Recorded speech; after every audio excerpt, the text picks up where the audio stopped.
Punya rumah, emas, saham, atau properti sering jadi impian banyak orang.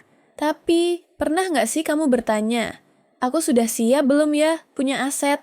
Soalnya, nggak sedikit orang yang akhirnya malah terjebak utang, stres, atau bahkan bangkrut karena salah langkah beli aset. Padahal, niatnya mau investasi.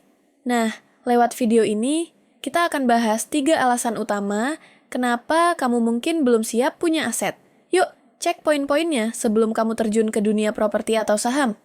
Alasan pertama, kenapa kamu belum siap punya aset adalah dana daruratmu belum cukup.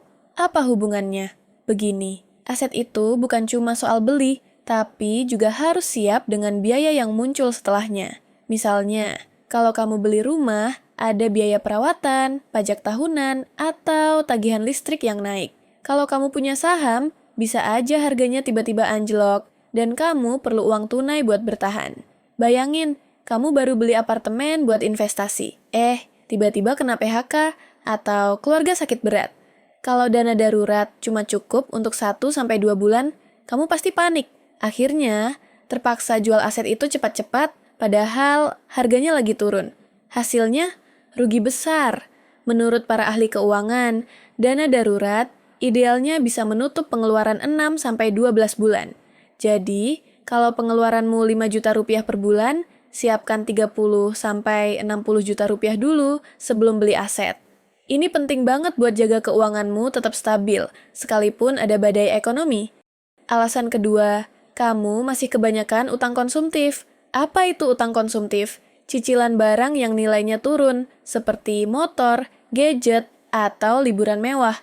Masalahnya, bunga utang jenis ini bisa mencapai 15-30% per tahun, jauh lebih tinggi daripada return investasi rata-rata. Contoh konkret, bayangkan kamu punya cicilan motor 2 juta rupiah per bulan dan utang kartu kredit 1,5 juta rupiah per bulan.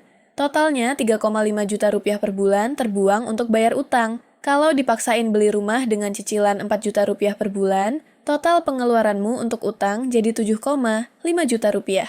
Belum lagi biaya hidup bulanan, risiko gagal bayar sangat tinggi. Makanya, prioritas utama sebelum punya aset adalah melunasi utang konsumtif. Kalau perlu, jual barang yang nggak penting buat percepat pelunasan. Ingat, utang itu seperti lubang hitam. Semakin lama dibiarkan, semakin besar ia menyedot kekayaanmu. Alasan ketiga, kamu belum paham risiko dan biaya tersembunyi dari aset yang mau dibeli. Banyak orang gagal karena hanya fokus pada keuntungan, tanpa riset mendalam. Misalnya, beli properti. Kamu kira cuma perlu bayar DP dan cicilan? Tunggu dulu, ada pajak tahunan, PBB, biaya perawatan, sampai risiko properti susah disewakan. Kalau beli saham, kamu harus paham fluktuasi harga, risiko perusahaan bangkrut, atau dividen yang kecil. Bahkan emas fisik pun butuh biaya penyimpanan di safe deposit box. Contoh ekstrim, kamu beli tanah di daerah yang katanya akan jadi pusat bisnis. Ternyata, proyeknya batal karena masalah lingkungan.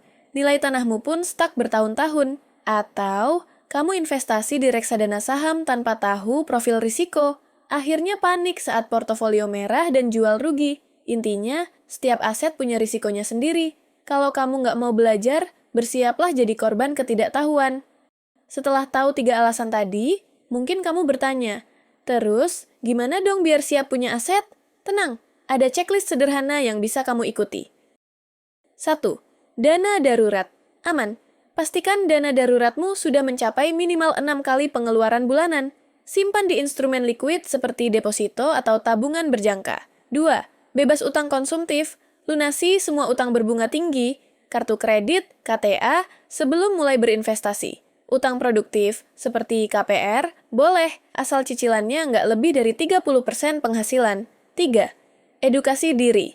Ikuti kelas finansial, baca buku, atau konsultasi dengan perencana keuangan. Pahami betul karakter aset yang mau dibeli, likuiditas, risiko, dan biaya tersembunyi. 4. Mulai dari yang kecil. Jangan langsung beli rumah atau saham dalam jumlah besar. Coba mulai dengan emas digital, reksadana pasar uang, atau properti mikro seperti kios kecil. Ingat, investasi itu bukan sprint, tapi maraton. Lebih baik konsisten menabung sedikit-sedikit daripada terburu-buru dan gagal di tengah jalan. Jadi, Punya aset itu bukan cuma soal uang cukup, tapi juga kedisiplinan, pengetahuan, dan kesiapan mental. Jangan sampai karena ikut-ikutan tren, kamu malah terjebak dalam lingkaran utang atau kepanikan finansial. Coba tanya diri sendiri, dari 3 alasan tadi, mana yang masih jadi penghalangmu? Dana darurat yang belum terkumpul, utang yang masih numpuk, atau belum paham cara mengelola risiko? Apapun itu, mulai perbaiki hari ini juga. Kalau video ini bermanfaat, share ke teman-temanmu yang lagi berniat beli rumah atau saham. Jangan lupa subscribe dan nyalain lonceng notifikasi. Sampai jumpa, Dana tetap bijak mengelola keuangan.